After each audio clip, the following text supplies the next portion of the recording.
बाप बड़ा ना भैया, सबसे बड़ा रुपया। एक परिवार था। उस परिवार में 7 लोग थे।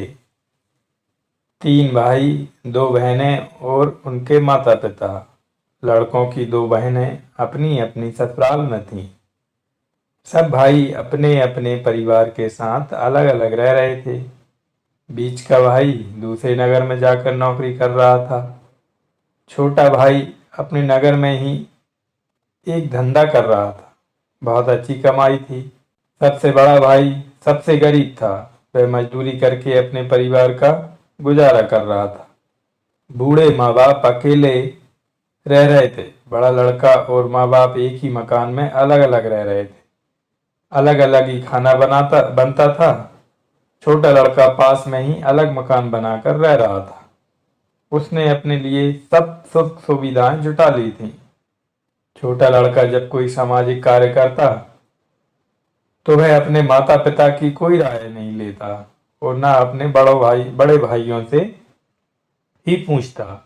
अगर वे कोई अच्छी बात बताते या सामाजिक मर्यादा की बात करते तो वह उनको झड़क देता और उनकी बातों को अनसुनी कर देता। कभी कभी मोहल्ले वालों के सामने उन्हें अपमानित कर देता। वह अपने यहाँ आने वालों की खूब खातिरदारी करता और जाते समय विदाई के रूप में रिश्तेदारों को कुछ न कुछ देता था। रिश्तेदार भी उसका ही सबसे अधिक सम्मान करते थे। जो भी आता उसके यहाँ ही जाता। उसके माता पिता तथा बड़े भाई को बाद में पता चलता था।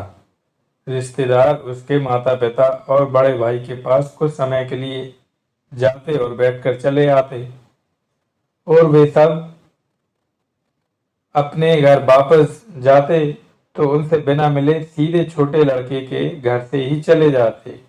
उसकी बहनें भी सीधी उसी के घर पहुंचती, बाद में बड़े भाई और माँ बाप के यहाँ। लेकिन जब ससुराल वापस जाती तो छोटे भाई के यहाँ से ही चली जाती। बाद में घर वालों को पता चलता कि लड़कियां चली गई हैं। वे अपने भाइयों और माँ बाप की तमाम अपमानजनक बातें करता तो रिश्तेदार और उसकी बहनें भी उन बातों का विरोध नहीं करते, बल्कि उसकी हाँ में सिर हिलाते। जब बड़े भाई और माँ बाप के पास रिश्तेदार जाते तो वे छोटे लड़के द्वारा अपने माँ बाप को कहे अपमानजनक बातों का जिक्र नहीं करते थे। जब माँ बाप और बड़ा भाई छोटे भाई के अनुचित व्यवहार और दृढ़ता की चर्चा करते तो यहाँ भी चुप्पी साधे रहते, ना हाँ कहते और ना कहते। इन्हीं को समझा बुझाकर चले जाते। एक दिन किसी काम से उसकी बहन और बहनोई आए। रात को छोटे भाई के यहाँ रुके और सुबह चले गए। सुबह जब उसके माँ बाप घर से निकले तो उन्हें मोहल्ले वालों ने बताया कि तुम्हारी लड़की और दामाद आए थे। उसका बाप हक्का बक्का रह गया, कुछ नहीं बोला। एक व्यक्ति बोला, भाई ये बेचारे खुद लाचार हैं, ये उनकी क्या सेवा कर सकते थे, इसलिए वे इनके छोटे लड़के के यहाँ ही ठहरते हैं। दूसरे व्यक्ति बोला, मान मर्यादा भी कुछ होती है। अरे भाई जाते वक्त तो सबसे मिलकर जाते हैं। एक वृद्ध सबकी बातें चुपचाप सुन रहा था। वह चुप्पी तोड़ते हुए बोला, अरे भाई बात साफ है, उसकी नज़र में बाप बड़ा ना भैया, सबसे बड़ा रुपया। सब लोग उसकी ओर देखने लगे। लड़के का बाप बोला, हाँ भाई तुम बिल्कुल ठीक कहते हो, बाप बड़ा ना भैया और सबसे बड़ा रुपया। चाटू खाने की खबर। दिल्ली के पश्चिम में एक चाटू खाना था। वहां शहर के चांडूबाज इकट्ठे होते थे। चांडूबाज अफीम का गाढ़ा सीरा चिलम में रखते, उसके ऊपर आग रखकर चिलम पीते। चारों तरफ धुआं ही धुआं भरा रहता। नशीला वातावरण हो जाता था। चांडूबाज नशे में पड़े रहते। उनमें आपस में तमाम बेतुकी बातें होती रहती, जिनका न सिर होता न पैर। उल जलूल बातों को एक दूसरे से बढ़ चढ़कर बताते और अपनी अपनी सेकी बगाड़ते थे। उस समय दिल्ली का बादशाह नादिर शाह था। नादिर शाह बहुत जालिम शासक था। उसके राज में यह भय बना रहता था कि वह कब कहाँ कहर ढा दे, किसको मौत के घाट उतार दे। महिलाओं की इज्जत आबरू खतरे में रहती। जनता को भयभीत करने के लिए उसने बस्तियों में गश्ती सैनिक तैनात किए थे। सैनिक भी मनमानी करने लगे थे, इसलिए लोग जब आपस में बातें करते नादिर शाह की बहुत बुराई किया करते थे। लोग ईश्वर अल्लाह से प्रार्थना करते कि उसके कैद से रक्षा करे। जब नादिर शाह ने दिल्ली पर कब्जा किया था तो शहर में जगह जगह नरसंहार करवाया था। ऐसे हालात दोबारा ना आए, जनता सोचा करती थी। एक दिन चंडू खाने में खूब गपशप चल रही थी।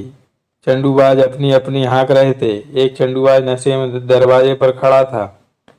थोड़ी देर बाद वह जोर से बोल उठा, मारा गया साला, मारा गया। कुछ चंडूबाज उसकी ओर देखने लगे। उनमें से एक उठा और उसने पूछा, अबे कौन मारा गया भूतनी के?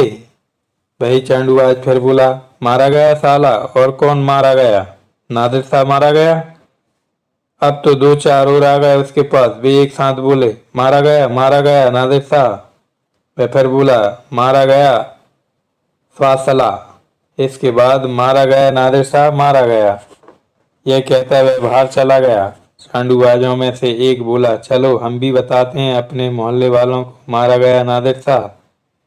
वह भी कहता हुआ चांडू खाने से बाहर चला गया। इस प्रकार एक एक करके निकलते गए। चांडू खाना खाली हो गया। दिल्ली के कोने कोने से चांडूबाज इकट्ठे होते थे। गली गली में खबर फैल गई कि नादिर शाह मारा गया। उसके विरोधियों ने समझा कि सचमुच वह मारा गया। विरोधियों को विद्रोह करने का एक मौका मिल गया। बस्तियों के लोग भी उसके साथ हो लिए और नादिर शाह के सैनिकों को मारना शुरू कर दिया। कुछ सैनिक बचकर दरबार पहुंचे। शहर की स्थिति बताते हुए एक सैनिक बोला, जहांपना आप जीवित हैं, सारे शहर में शोर है कि आप मारे गए। जनता से मिलकर विद्रोहियों ने तमाम सैनिकों को मार डाला। यह सुनकर नादिर शाह को पहले तो आश्चर्य हुआ, फिर उसे लगा कि कोई षड्यंत्र है। नादिर शाह ने विद्रोहियों को कुचलने का हुक्म दिया। सिपाहियों ने दिल्ली की गली गली में लाशें बिछा दी। सामान्य हालत होने पर नादिर शाह ने जासूसों से इस अफवाह के फैलने का कारण पता चलाने के लिए कहा। दूसरे दिन ही दिल्ली के चप्पे चप्पे में जासूस पहुंच गए। कई दिनों तक जासूस घूम घूम कर पता लगाते रहे। आखिर में जासूसों ने नादिर शाह के सामने खुलासा किया कि यह अफवाह चंडू पीने वालों ने फैलाई थी। उसी दिन अफवाह की तरह असल खबर भी दिल्ली के कोने कोने में फैल गई। चांडू खाने की खबर थी। खरबूजे को देखकर खरबूजा रंग बदलता है। गर्मी के दिन थे। बेतहाशा गर्मी पड़ रही थी। नदी के कचार में तरबूज, खरबूजा, ककड़ी के खेत थे। किसान अपनी अपनी फसल देख रहे थे। सोच रहे थे कि जल्दी फसल पकने लगेगी। फलों को बेचकर खर्चे निकलने शुरू हो जाएंगे। जैसे जैसे दिन बीतते गए, बेलों में फूल आने लगे, फिर फल निकलने शुरू हो गए। फल के छोटे से आकार तेजी से बढ़ने लगे। किसी खेत में ककड़ियां आना शुरू हो गईं, किसी बेल में तरबूज लगने लगे।